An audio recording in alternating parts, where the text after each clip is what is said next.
राम राम सभी को। My self नवीन कुमार और एक कंपनी है जिसका नाम है KDDL लिमिटेड। ये कंपनी यूजुअली जो काम करती है वो जो घड़ियां होती हैं उनसे रिलेटेड काम करती है। कंपनी की आज के दिन तीन चार इसकी सब्सिडरीज हैं जिनके थ्रू ये कंपनी यूजुअली अपना पैसा कमाती है। जैसे आपने मार्केट में एक नाम सुना होगा, एक घड़ियों की कंपनी जिसका नाम है एथॉस, वो इसी कंपनी की है। इसी टाइप से अलग अलग और भी कंपनियां हैं जो कि इसकी सब्सिडरीज हैं, जैसे एस्टीमा, राइट, ईजन इंजीनियरिंग, टेराटेक, इस टाइप से। तो ये सारी कंपनियां इसी की हैं और ये घड़ियों के अंदर में डायल्स, घड़ियां खुद इस टाइप से बनाने का काम करती है। मैन्युफैक्चरर है ये कंपोनेंट। ये खुद की जो दूसरी ब्रांड्स हैं, दूसरी जो सब्सिडरीज हैं, उनको भी पार्ट सप्लाई करती है और साथ में ही इंडस्ट्री की जो इंडिया के अंदर दूसरी जो कंपनियां होती हैं उनको भी सप्लाई करती है, जो वॉचेज में जो पार्ट्स यूज होते हैं उनके लिए।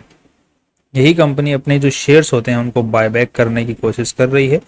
लगभग 1.9% टोटल जितने भी कंपनी के शेयर्स हैं उनको बायबैक करने का यहाँ पे ट्राई कर रही है। उनकी बेसिक इन्फॉर्मेशन यहाँ पर दी हुई है, लगभग 2,37,000 शेयर्स के आसपास बायबैक करने वाली है। टोटल वैल्यू उनकी है 88 करोड़ रुपीज और कंपनी ने जो प्राइस सेट किया है बायबैक के लिए वो 3700 रुपीज सेट किया है। और अभी जो प्राइस चल रहा है मार्केट में शेयर का वो है 3242 रुपये।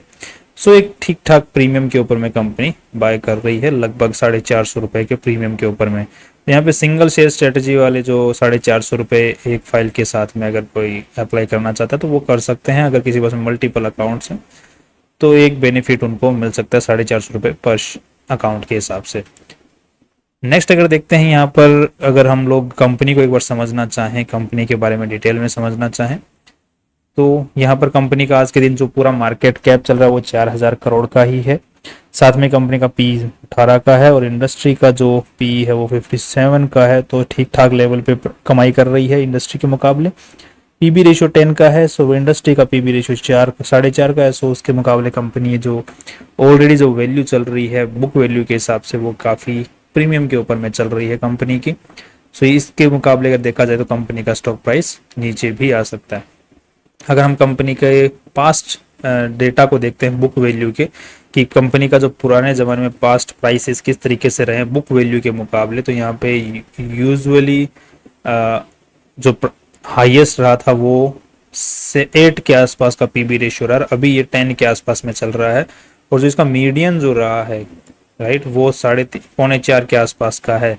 3.5 पौने के आसपास में कंपनी का जो पीबी रेशियो है वो हिट करना चाहिए, वो मीडियन है पास्ट डेटा के रिकॉर्ड के हिसाब से। और अभी हाईएस्ट लेवल के ऊपर में ही चल रहा है पीबी रेशियो। नेक्स्ट अगर देखते हैं पी रेशियो की, अगर बात करते हैं तो पी रेशियो जो है लोवेस्ट पे चल रहा है। That is very positive about the company. Company latest result के अकॉर्डिंग कमाई अच्छी कर रही है जिसकी वजह से कंपनी का स्टॉक प्राइस ऊपर जा रहा है। और इस साल जो कंपनी ने मेनली जो कमाई की है वो अदर इनकम की फॉर्म में की है, तो इसके ऊपर में हम लोग इतना ज़्यादा कुछ खास भरोसा कर नहीं सकते, क्योंकि अदर इनकम कभी कभी एक्सेप्शनल इनकम हो जाती है बट हमेशा नहीं रहती है। इसलिए हमें यूजुअली जो भरोसा करना चाहिए वो हमेशा ऑपरेटिंग इनकम पे करना चाहिए। और ऑपरेटिंग इनकम भी कंपनी की इस साल बहुत अच्छी रही है, तो फ्यूचर में इसके और ऊपर बढ़ने की ही उम्मीदें हैं। और जो पीई रेशियो है वो जितना यहाँ पे दिख रहा है, जितना डाउन में, इतना है नहीं। यूजुअली वो अगर ऑपरेटिंग इनकम के हिसाब से ही देखा जाए तो वो भी इंडस्ट्री के जो अब तक के पास रिकॉर्ड है उसके हिसाब से हाईएस्ट पे ही है। सो पी रेशियो और पीबी रेशियो के हिसाब से कंपनी जो है हाई वैल्यू के ऊपर में आज के दिन चल रही है। नेक्स्ट अगर देखते हैं कंपनी की बैलेंस शीट के ऊपर नजर डालते हैं, यहाँ पर हम लोग इसको जो वैल्यू देख रहे हैं वो स्टैंडअलोन बेसिस के ऊपर में देख रहे हैं, कंपनी का खुद का देख रहे हैं। कंपनी की जो सब्सिडरीज हैं उनको भी इंक्लूड नहीं कर रहे हैं, सिर्फ केडीडीएल का देख रहे हैं। यहाँ पे कंपनी के रिजर्व्स को अगर देखते हैं तो 384 करोड़ के हैं, दैट्स फाइन। और कंपनी ने अच्छे खासे पैसों का इन्वेस्टमेंट कर रखा है, अपने बिजनेस में यूज करने कर रखा, दूसरे बिजनेसेस में इन्वेस्टमेंट कर रखा है। 138 crore worth cash equivalent company के पास में 142 करोड़ रुपीज का पड़ा हुआ है और सिर्फ 88 करोड़ रुपीज के शेयर्स वर्थ खरीद रही है। इसका मतलब कंपनी के पास में कैश है अपने बायबैक खरीदने के पीछे, और इसी चीज का बेनिफिट कंपनी इन्वेस्टर्स को भी देना चाहती है। नेक्स्ट अगर यहाँ पर अब कंपनी के अंदर आज के दिन जो वैल्यू है तो उसकी अगर पॉजिटिविटी की बात करें तो कंपनी की एक सब्सिडरी है जिसका नाम है एथोस, जैसे हमने बात किया। वैसे तो कंपनी की बहुत सारी सब्सिडरीज है बट स्टॉक मार्केट में लिस्टेड जो सब्सिडरी है वो है एथोस वाली। इसकी आज के दिन वैल्यू चल रही है 7,000 करोड़ के आसपास की, राइट, मार्केट कैप चल रहा है। और इस कंपनी का 47% जो शेयर होल्डर है वो कौन है, केडीडीएल लिमिटेड। तो लगभग 7,000 करोड़ में से अब अगर हम मान के चलो 3,200 करोड़ रुपए का मालिक कौन है, केडीडीएल। सो केडीडीएल की आज के दिन टोटल मार्केट कैप कितनी है, 4,000 करोड़। सो 4,000 करोड़ में से 3,200 करोड़ तो केवल एथोस के यहीं से आ रही है, राइट। तो कंपनी के अंदर में अच्छी खासी वैल्यू पड़ी है। अगर एथोस का जो इसका जो शेयर प्राइस है कल को अगर और ऊपर भागता है तो ऑटोमेटिकली केडीडीएल लिमिटेड का शेयर प्राइस भी ऊपर भागने को बाध्य रहेगा, क्योंकि इसका डायरेक्ट मालिकाना हक एथोस के अंदर में है। अगर एथोस का अगर शेयर प्राइस नीचे जाएगा भी तो केडीडीएल को भी नीचे जाना पड़ेगा। क्यों जाना पड़ेगा, क्योंकि अल्टीमेटली लॉस किसका हो रहा है, केडीडीएल लिमिटेड का, क्योंकि उसी की वजह से उसकी वैल्यू ऊपर नीचे हो रही है। इसीलिए मैं इसका स्टैंडअलोन बेसिस के ऊपर मैं चेक कर रहा था। अभी जैसे एथोस की हम लोग बात कर रहे हैं तो एथोस अभी ठीक ठाक लेवल के ऊपर में चल रहा है। फ्यूचर में कैसे चलेगा वो तो फ्यूचर की बात है, बट अगर इसके भी अगर हम लोग पी और पीबी रेशियो के हिसाब से एक बार चेक करते हैं तो इसका पास्ट रिकॉर्ड के हिसाब से कुछ खास यहाँ पे चलता हुआ नहीं दिख रहा है, क्योंकि ये अभी रिसेंटली ही इसका स्टॉक मार्केट में जो है आया है, ये स्टॉक मार्केट में लिस्ट हुआ है ये कंपनी, राइट। अभी 2022 के अंदर में ही लिस्ट हुआ है, इसलिए इसका पुराना पास्ट रिकॉर्ड यहाँ पर नहीं है कि हम लोग पी और पीबी रेशियो के हिसाब से पास्ट में मीडियन क्या है वो हम लोग नहीं निकाल पाएंगे यहाँ पर।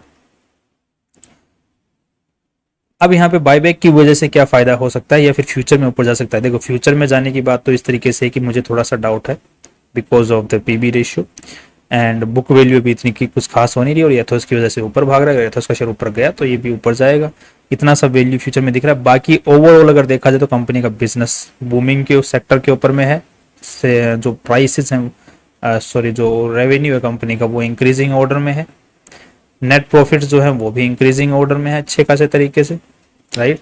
220 करोड़ इसको हटा भी दे फिर भी बूमिंग सेक्टर की तरफ में ही है।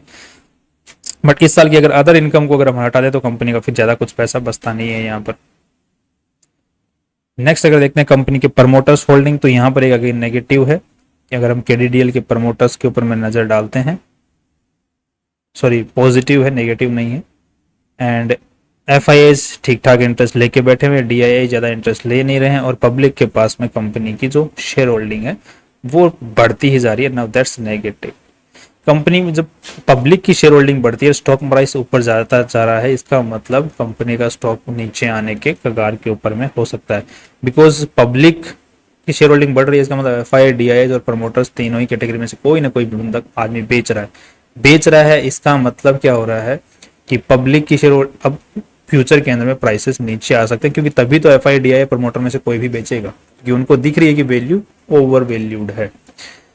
और यूजुअली जब नीचे स्टॉक प्राइस आ रहा होता है और पब्लिक की शेयर होल्डिंग घट रही होती है, इसका मतलब वो कभी भी ऊपर की तरफ में टर्न ले सकता है, क्योंकि अभी वो अपने थैले भर रहे हैं। एफआईडीआई, प्रमोटर्स तीनों में से कोई भी, जैसे ही वो थैला उनका भरना बंद हो जाएगा तो उसी के बाद में स्टॉक प्राइस ऊपर जाना स्टार्ट कर देता है। ये यूजुअली पैटर्न देखा जाता है।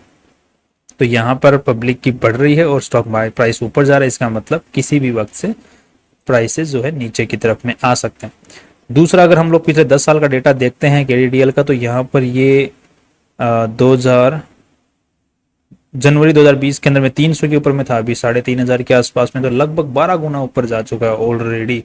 किस बेसिस के ऊपर में? सिर्फ इसकी जो एक सब्सिडरी है वो स्टॉक मार्केट में लिस्ट हुई, उसके बाद में कंपनी का वैल्यू अनलॉकिंग हुई, जिसके बेसिस के ऊपर में कंपनी का स्टॉक प्राइस ऊपर भाग गया। यही हुआ है।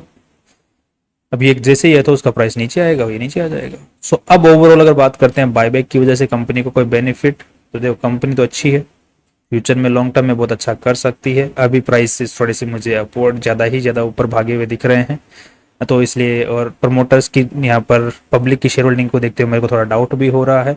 और यूजुअली कंपनी की जो इनकम आ रही है वो अदर सोर्सेज से आ रही है, एंड थोड़े बहुत इसके जो रिट्रेसमेंट हैं स्टॉक के वो होने के चांसेस बन सकते हैं फ्यूचर में। तो लॉन्ग टर्म के हिसाब से अभी मैं इसको थोड़ा सा स्किप करना पसंद करूंगा। हाँ, थोड़ा नीचे आ जाए उसके बाद में इसके बारे में लॉन्ग टर्म में इन्वेस्टमेंट के बारे में सोचा जा सकता है। अभी प्राइसेस थोड़े महंगे लग रहे हैं। नेक्स्ट अगर देखते हैं कि सिंगल शेयर स्ट्रेटेजी स्टॉक में काम कर सकती है और साथ में ही उसके अलावा कोई और स्ट्रेटेजी काम नहीं करेगी, ऐसा मेरा मानना है। बिकॉज अगर आप बोलते हो कि मैं 10 लाख के शेयर्स खरीद लेता हूँ, फिर बायबैक में अप्लाई कर दूंगा, लगभग अच्छा खासा ऊपर पोटेंशियल दिख रहा है, 10-20% का बायबैक प्राइस है, तो वो यहाँ पर काम नहीं करेगा क्योंकि कंपनी ज़्यादा अमाउंट में शेयर्स नहीं खरीद रही है, लगभग 88 करोड़ का खरीद रही है, तो वो स्ट्रेटजी शायद काम ना करे, सिंगल शेयर वाली फिर भी काम कर जाए। तो बड़े इन्वेस्टर्स के लिए ज़्यादा फायदा नहीं है, छोटे इन्वेस्टर्स के लिए फायदा है सिंगल शेयर वालों के लिए। That's all. कल फिर मिलते हैं नए इंपॉर्टेंट वीडियो के साथ में। सी यू टुमारो।